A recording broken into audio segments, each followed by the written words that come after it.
Our next topic is heating effect of electric current. हमने current के बारे में डिटेल में पढ़ लिया है। करंट के अब टोटल एडिशनल दो इफेक्ट होते हैं। One is called the heating effect, जिसके बारे में हम अब पढ़ेंगे, and the second one is called the magnetic effect of electric current, which is your next chapter. So let's start with the first topic now, which is heating effect of electric current. अब मैंने आपको starting में बताया था कि battery क्या होती है। बैटरी के अंदर कुछ केमिकल्स होते हैं जो इलेक्ट्रिकल एनर्जी बनाते हैं। So they are converting chemical energy into electrical energy. Now जब ये बैटरी ऐसा करती है, ये इलेक्ट्रिकल एनर्जी कहाँ यूज़ होती है? जब भी वो बैटरी को हम एक सर्किट में लगाते हैं और उस सर्किट में मान लो कोई भी ऐसा रेजिस्टेंस है, फॉर एग्जांपल फैन, लाइट और एनीथिंग, तो वो फैन और लाइट चलाने के लिए वो इलेक्ट्रिकल एनर्जी यूज अप हो जाती है, कंज्यूम हो जाती है। But along with doing that useful work, the chemical energy which is getting converted into electrical energy, this electrical energy also does some useless work which is called heat energy. Basically क्या हो रहा है, chemical energy जो total electrical energy में convert हुई, वो दो हिस्सों में आप समझ सकते हो। First part is doing some useful work to power up appliances, and the second one is getting dissipated in the form of heat which is called the heating effect of electric current.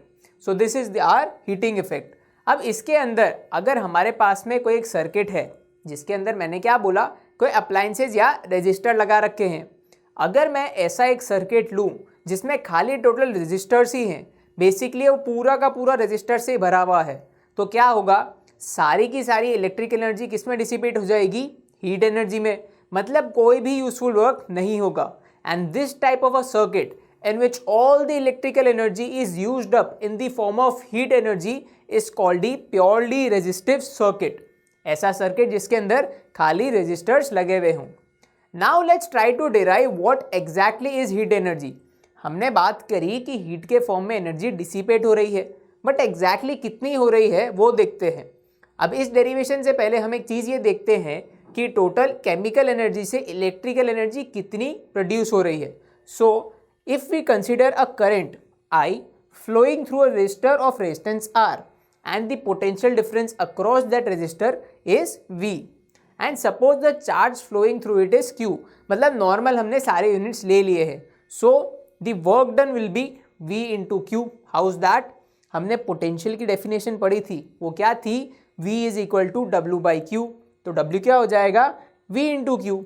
Now therefore the source must supply energy equal to V into Q in time t. एक time t के लिए वो कितनी energy supply करेगा? V into Q, because as we have studied in the 9th grade, work is equal to energy.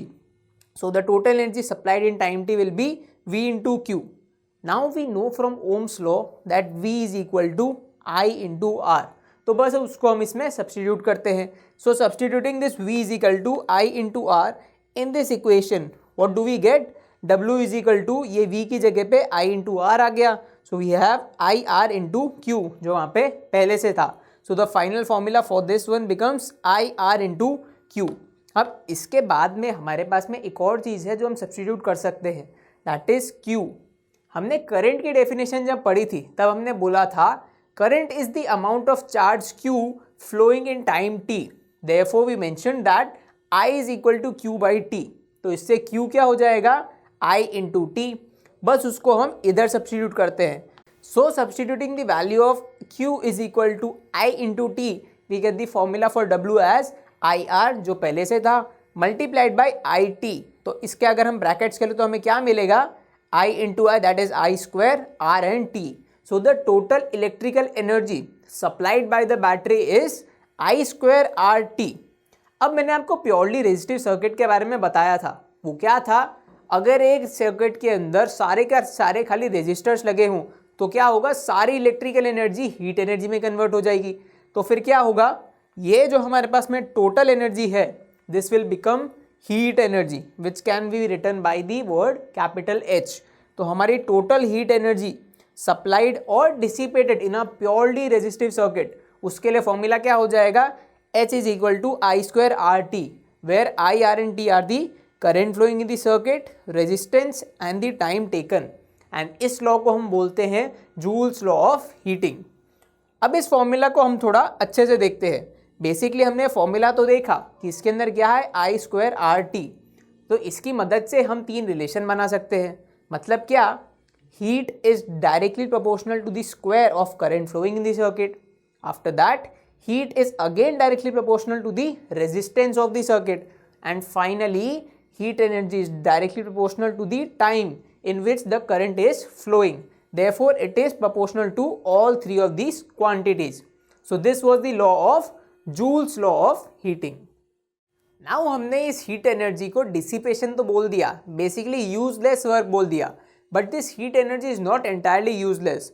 It has many important practical applications. It is used in electric bulb, electric fuse, toaster, heaters and all that. इसमें से हम 2 application के बारे में detail में बात करते हैं। First one is the electric bulb. Electric bulb मतलब वो नॉर्मल सा बल्ब जो आपके घर पे लगा होता है, जो आपने देखा हो तो कुछ ऐसा सा दिखता है। Now the electric bulb uses the heat energy to convert that energy into light energy. वो कैसे करता है वो देखते हैं। उससे पहले लेट्स सी इन ब्रीफ कि वो बना कैसे होता है। बल्ब कुछ ऐसा दिखता है जहाँ पे नीचे हमारे पास मेटल होता है और ये एंड को हम सर्किट के साथ में कनेक्ट करते हैं। Above this we have a filament which is the main player in converting the heat energy to light energy. यहाँ पे एक मेटल लगा होता है and that is usually tungsten which is also called the filament of the bulb. और उसके बाहर आपने यूजुअली देखा हो so there is a glass over there. अब वो ग्लास क्यों लगाया जाता है और इन दोनों फिलामेंट और ग्लास के बीच में कौन सी गैस रहती है वो हम देखते हैं। So let's get to the working of the electric bulb.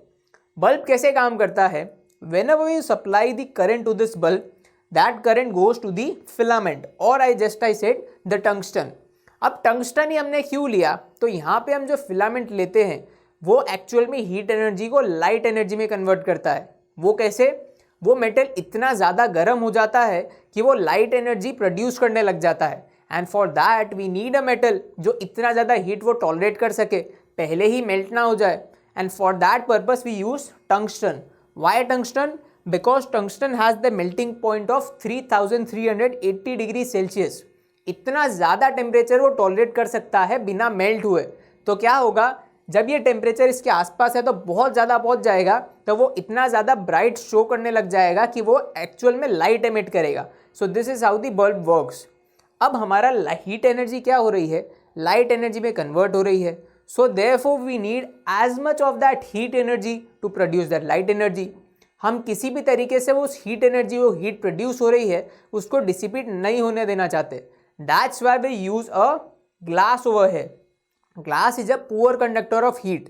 तो वो क्या करेगा, जितनी भी हीट ये प्रोड्यूस कर रहा है उसको इसके अंदर ट्रैप करके रखेगा so that the tungsten produces light energy.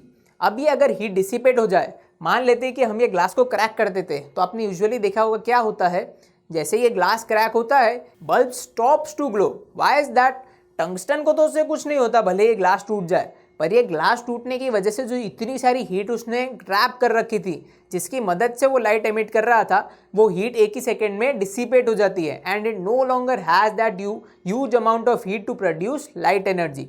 ये दोनों चीज़ के बारे में तो हमने बात करी कि टंगस्टन ही क्यों और ग्लास ही क्यों। अब इन दोनों के बीच में एक पर्टिकुलर गैस होती है and that gas is usually argon और nitrogen. Why is that gas filled, to prolong the life of this tungsten और फिलामेंट। ये फिलामेंट की लाइफ प्रोलॉन्ग करने के लिए ये दोनों गैसेस को यूज़ करते हैं। अब आर्गन और नाइट्रोजन ही क्यों, ऑक्सीजन इतनी अबंडेंस में अवेलेबल है तो उसी को रहने देते।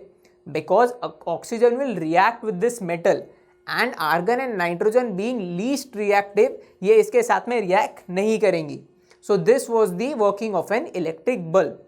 Now let's get to the next application which is the electric fuse. Electric fuse का नाम आपने पहले सुना हुआ होगा।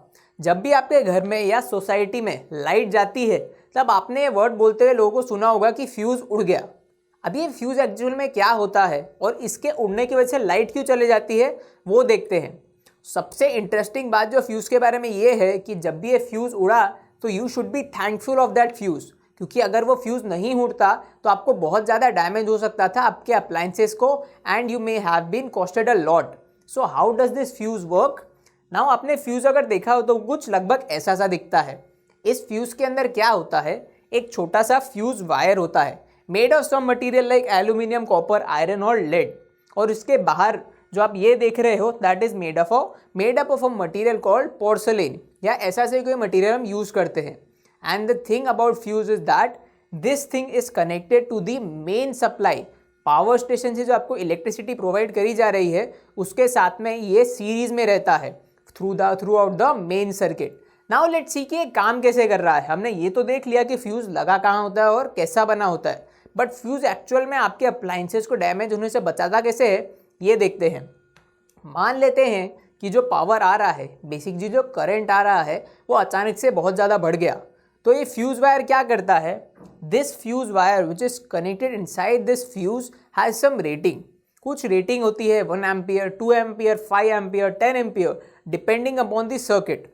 अब जैसे ही मान लेते हैं कि 10 एम्पियर रेटिंग का ये फ्यूज है and the current is suddenly becoming 15 amperes, मतलब क्या हो गया, रेटिंग से वो 5 एम्पियर ऊपर चला गया, तो फ्यूज वायर क्या करेगा, ये इस मटेरियल का बना हुआ होता है कि जैसे ही वो रेटिंग के ऊपर करंट चला गया it melts down, and when it melts down it breaks the circuit. और मैंने आपको क्या बताया वो कहाँ पे कनेक्टेड होता है, पूरा जो मेन सप्लाई आ रहा है और आपके आगे जो अप्लायंसेज है उन दोनों के बीच में उस मेन सर्किट में वो सीरीज में रहता है। एंड वी हैव स्टडीड कि सीरीज में अगर कोई भी एक अप्लायंस बंद हो जाए तो सारे अप्लायंसेज बंद हो जाते हैं because the current stops flowing. So this is how the fuse wire saves all the appliances from getting damaged. Because अगर ये नहीं होता तो वो 10 एम्पियर की जगह 15 या 20 एम्पियर का जितना भी ज़्यादा का करंट फ्लो हो जाता और अप्लायंसेज में जितना करंट जाना चाहिए उससे बहुत ज़्यादा चला जाता and they would have become damage. So this is how the fuse wire saves the appliances. So these were the two applications of heating effect of electric current. Now let's move on to the next topic, the last topic of our chapter, which is electric power.